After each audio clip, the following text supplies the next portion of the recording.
स्वामिनारायणः साक्षादक्षर पुरुषोत्तमः सर्वेभ्यः परमां शान्तिम् आनन्दं सुखमर्पयेत्।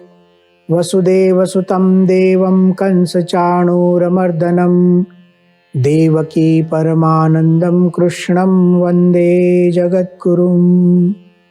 ॐ अक्षरमहं पुरुषोत्तमदासोऽस्मि। ओम। श्रीमद् भगवद गीता जीवन की संपूर्णता का ग्रंथ है।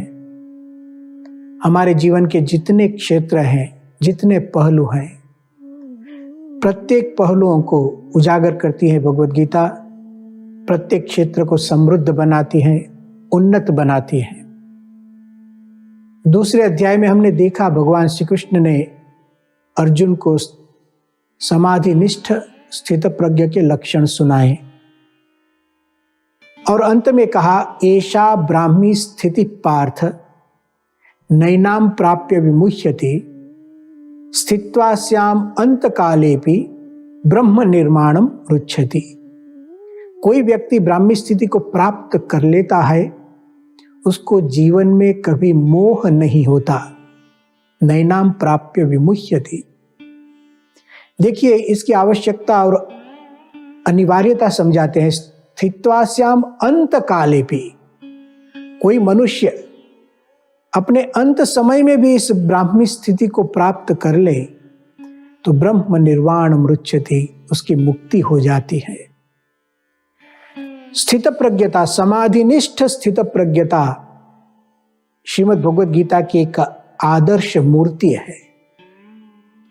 भगवान श्री कृष्ण हम सबको ब्राह्मी स्थिति से युक्त करना चाहते हैं। एक कर्तव्यनिष्ठ व्यक्ति का चित्र कैसा हो, उसके जीवन की आभा कैसी हो, उसको भगवान श्री कृष्ण ने प्रकट किया है इन शब्दों में, एषा ब्राह्मी स्थिति पार्थ। उसमें भी एषा, इसी को ब्राह्मी स्थिति कहते हैं, ऐसा शब्द प्रयोग भगवान श्री कृष्ण ने किया। क्या क्या बातें हुई, थोड़ी सी हम यहां उसकी स्मृति करते हैं। और उसके बाद यही एषा ब्राह्मी स्थिति का जो उद्घोष है, यह जो परम सिद्धांत है, यही सिद्धांत, यही उद्घोष संपूर्ण भगवद गीता में सुनाई देता है। संपूर्ण भगवद गीता एषा ब्राह्मी स्थिति के रंग से रंगी हुई है, इसको हम जानेंगे। सबसे पहले यह जाने कि भगवान श्री कृष्ण ने एषा कहकर, एषा ब्राह्मी स्थिति, इसी को ब्राह्मी स्थिति कहते हैं, तो क्या क्या यहां सम्मिलित होता है एषा शब्द से। सबसे पहले भगवान श्री कृष्ण ने बात की थी, प्रजहाति यदा कामान सर्वान पार्थ मनोगतान आत्मन्येवात्मना तुष्टः स्थित प्रज्ञस्तदोच्यते। लौकिक कामनाओं का त्याग करना, यह स्थित प्रज्ञ का पहला लक्षण था। आत्मन्येवात्मना तुष्टः, अपनी आत्मा में विराजित परमात्मा परब्रह्म, उनकी प्राप्ति से, उनके आनंद से संतुष्ट रहना, यह स्थित प्रज्ञ का दूसरा लक्षण सुनाया था। स्थित प्रज्ञ का तीसरा लक्षण भगवान श्री कृष्ण ने सुनाया, दुखेष्वनुद्विग्न मनाः। दुख की परिस्थितियों भी उद्विग्न न होना, शांत रहना, दुखों का स्वीकार करना। ऐसा एक विचार, अद्भुत विचार, जिससे हम जीवन में स्थिरता प्राप्त कर सकते हैं, दुखेष्वनुद्विग्न मना कहकर भगवान श्री कृष्ण ने समझाया। स्थित प्रज्ञ का और एक लक्षण, सुखेषु विगत स्पृहः। सुख में कभी स्पृहा न हो, वासना न हो, सुख के प्रसंगों में भी सुख में बंधन न हो। व्यवस्थाएं होती रहती हैं जीवन में, दुख के जैसे सुख भी कभी आता है, भगवान की इच्छा से जो आया उसको भोग लेता है, उसमें वासना स्पृहा नहीं रखता है। और भगवान श्री कृष्ण ने कहा स्थित प्रज्ञ के लक्षण, वीत राग भय क्रोधः। राग, भय और क्रोध का त्याग करना। देखिए, एक के बाद एक लक्षण आते जाते हैं। उसके बाद भगवान श्री कृष्ण ने संयम के पाठ पढ़ाए। यदा संहरते चायम कूर्मोंगानीव सर्वशः इंद्रियाणि इंद्रियार्थेभ्यः तस्य प्रज्ञा प्रतिष्ठिता। एक कछुए का उदाहरण देकर भगवान श्री कृष्ण ने हमें समझाया कि विषयों में से अपनी इंद्रियों की जो वृत्तियां हैं, जो इंद्रिय विषय की ओर आकृष्ट होती है, उसको पीछे खींच लो, वापस खींचो, अंतराकार वृत्ति को करो, आत्मा में विराजित परमात्मा में वृत्तियों को स्थिर करो, तानि सर्वाणि संयम्य, उसका संयम प्राप्त करो। विषयों की शक्ति भी बताई भगवान श्री कृष्ण ने, उसकी प्रबलता भी बताई। विषया विनिवर्तन्ते निराहारस्य देहिनः रसवर्जम रसोप्यस्य परम दृष्ट्वा निवर्तते। विषय सामान्य नहीं, उसके साथ युद्ध करना पड़ता है। विषय हमसे दूर होते हैं, विषय अर्थात शब्द स्पर्श रूप रस गंध, उसको हम स्थूल रूप से छोड़ सकते हैं, लेकिन उसकी वासना रस, उसकी आसक्ति अंदर रह जाती है। ऐसे प्रबल विषय, उसके साथ युद्ध करना है। इंद्रिया भी सामान्य नहीं है, उसके साथ भी युद्ध करना है। भगवान श्री कृष्ण ने यहीं पर कहा, यततो यपि कौन्तेय पुरुषस्य विपश्चितः इंद्रियाणि प्रमाथीनि हरन्ति प्रसभम मनः। ये तो इंद्रिया हैरान करती है। जो प्रयत्न करता है, साधक है, अध्यात्म की साधना करता है, उसको भी हैरान करती है। समझकर साधना करता है, विपश्चितः, किस ढंग से साधना करनी चाहिए उसको ठीक ढंग से जानता है, तो भी इंद्रियाणि प्रमाथीनि, इंद्रियों उसको हैरान करती है। ऐसी इंद्रियों को ऐसे बलवान विषयों में से खींचना है, यह भगवत गीता ने सुनाया। तानि सर्वाणि संयम्य। अब संयम के पाठ के बाद जो मुख्य लक्षण बनता है भगवत गीता में स्थित प्रज्ञ का, वह शब्द भगवान श्री कृष्ण ने सुनाया, तानि सर्वाणि संयम्य युक्त आसीत मत्परः। भगवत परायणता, भगवन्मयता, भगवान में मन रखो, भगवान की भक्ति करो, उसकी स्मृति करो। तो भगवन्मयता का एक अद्भुत उपदेश भगवान श्री कृष्ण ने दिया, मत्परः कहकर। उसके बाद भगवान श्री कृष्ण ने एक समुद्र का उदाहरण दिया और समभाव सिखाया। आपूर्यमाणम अचल प्रतिष्ठम समुद्रमापः प्रविशन्ति यद्वद तद्वत् कामायम प्रविशन्ति सर्वे सशांति मापनोति न काम कामी। जैसे समुद्र चारों ओर से भरा जाता है, उसमें नदियां आते रहती है, लेकिन समुद्र की आंतरिक स्थिति क्या है? आपूर्यमाणम बाह्य परिस्थिति है, बाहर से सब कुछ आता है। अचल प्रतिष्ठम उसकी आंतरिक स्थिति है।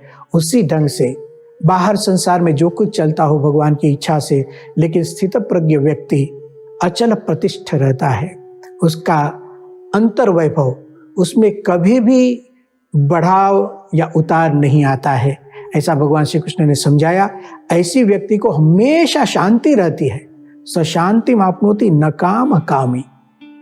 उसके बाद भगवान श्री कृष्ण ने कहा, विहाय कामान यस सर्वान पुमांस चरति निस्पृहः निर्ममो निरहंकारः सशांतिम अधिगच्छति। निरहंकारिता का उपदेश, अहं करोमि, मैं ही करता हूं, मैं ही करता हूं, इस बात को छोड़ दीजिए, अहंकार को छोड़ दीजिए। निर्मानी होकर, सरल बनकर अध्यात्म साधना कीजिए, तब स्थित प्रज्ञता प्राप्त होती है। इतने सब लक्षण सुनाए, वासना त्याग, परमात्मा से संतोष, सुख दुख में स्थिरता, राग भय और क्रोध का त्याग, संयम, भगवत परायणता, समुद्र के जैसी स्थिरता और निरहंकारिता, इन सब को मिलाकर भगवान श्री कृष्ण अब कहते हैं, एषा ब्राह्मी स्थिति पार्थ। हे पार्थ, इसी को ब्राह्मी स्थिति कहते हैं। अर्थात कोई व्यक्ति इन सद्गुणों को प्राप्त कर लेता है, वह ब्राह्मी स्थिति से युक्त हो जाता है, ब्रह्म रूप हो जाता है। भगवत गीता के शब्दों में कहें तो ब्रह्मभूतः हो जाता है। 14वें अध्याय की रीति से कहे तो ब्रह्म भूयाय कल्पते हो जाता है। ऐसी एक ब्राह्मी स्थिति भगवान श्री कृष्ण ने यहां सुनाई। बस यही भगवत गीता की आदर्श मूर्ति है। संपूर्ण भगवत गीता का उपदेश मनुष्य को ब्राह्मी स्थिति से युक्त करने के लिए है। जैसे ही गीता आगे बढ़ेगी, तीसरे अध्याय में देखिए इसी ब्राह्मी स्थिति का सिद्धांत भगवान श्री कृष्ण ने तीसरे अध्याय में कर्मयोग सुनाया है।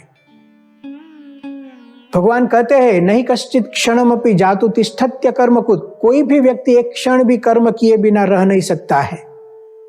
अतएव नियतम कुरु कर्मत्वम, जो कर्म मुझे अवश्य रीति से करना है वो करना ही है, वो मेरा कर्तव्य है, मेरा दायित्व है। लेकिन इस कर्म को कैसे करें वह जब समझाते हैं तो तीसरे अध्याय के 30वें श्लोक में भगवान श्री कृष्ण ने कहा मयि सर्वाणि कर्माणि सन्न्यस्य अध्यात्म चेतसा निराशिर निर्ममो भूत्वा युध्यस्व विगत ज्वरः। 5 लक्षण सुनाए, उसमें भी ब्राह्मी स्थिति। मयि सर्वाणि कर्माणि सन्न्यस्य अध्यात्म चेतसा, यह जो अध्यात्म चेतसा शब्द है, अध्यात्म का अर्थ होता है अपने आप में अपनी आत्मा को ब्रह्म रूप से देखिए, आत्मा को ब्रह्म रूप कीजिए, वही अध्यात्म चेतस्त्व है। तीसरे अध्याय में भगवान श्री कृष्ण ने इसे सुनाया। चौथे अध्याय में यही ऐसा ब्राह्मी स्थिति दिखती है। ऐसे तो चतुर्थ अध्याय का आरंभ अद्भुत अवतार सिद्धांत से होता है और भगवान श्री कृष्ण ने चौथे अध्याय के 7वें और 8वें श्लोक में कहा है यदा यदा हि धर्मस्य ग्लानिर्भवति भारत अभ्युत्थानम धर्मस्य तदात्मानं सृजाम्यहम् परित्राणाय साधूनां विनाशाय च दुष्कृतां धर्म संस्थापनार्थाय संभवामि युगे युगे। अवतार सिद्धांत का उद्घोष किया, तुरंत ही कहा जन्म कर्म च मे दिव्यम एवं यो वेत्ति तत्वतः त्यक्त्वा देहम पुनर्जन्म नैति मामेति सोऽर्जुन। अब भगवान के अवतार तो होते हैं लेकिन उसके जन्म और कर्म उसको दिव्य समझना है। एवं यो वेत्ति, उसको जानना है, उसका वेदन आवश्यक है, विद्या परमात्मा के स्वरूप का ज्ञान आवश्यक है।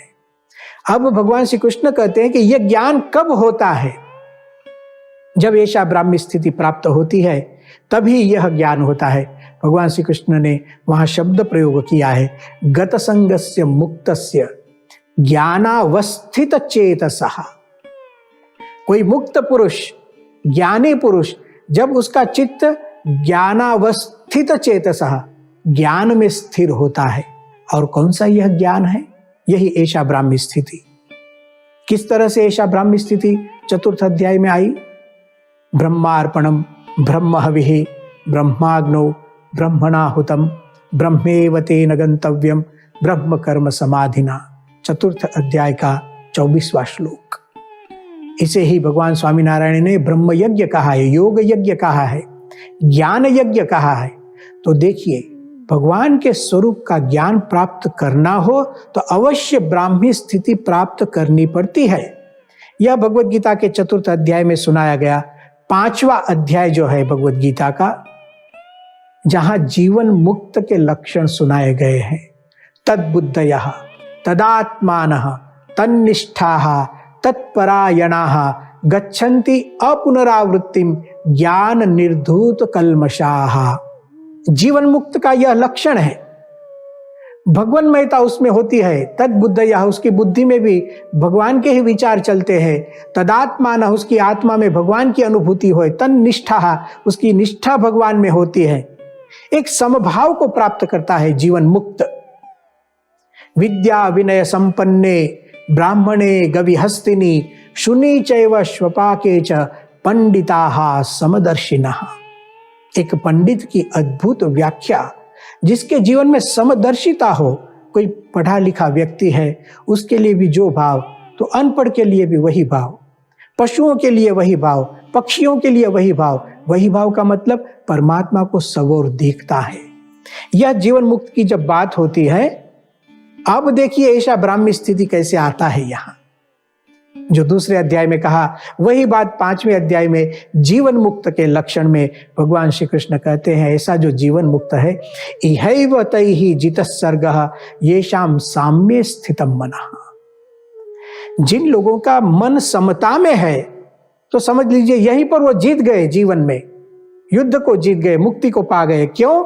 निर्दोषम ही समम ब्रह्म तस्मात् ब्रह्मणि ते स्थिताः।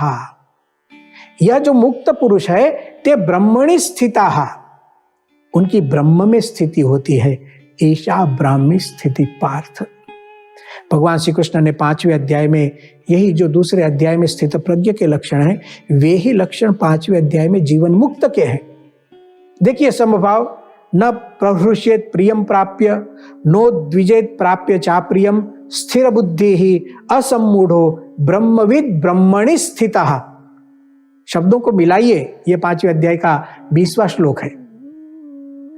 तो दूसरे अध्याय का 72वां श्लोक, 5वें अध्याय का 20वां श्लोक, दोनों को मिलाइए। ऐसा ब्राह्मी स्थिति आपको यहां प्रतिध्वनित होते हुए सुनाई देगी।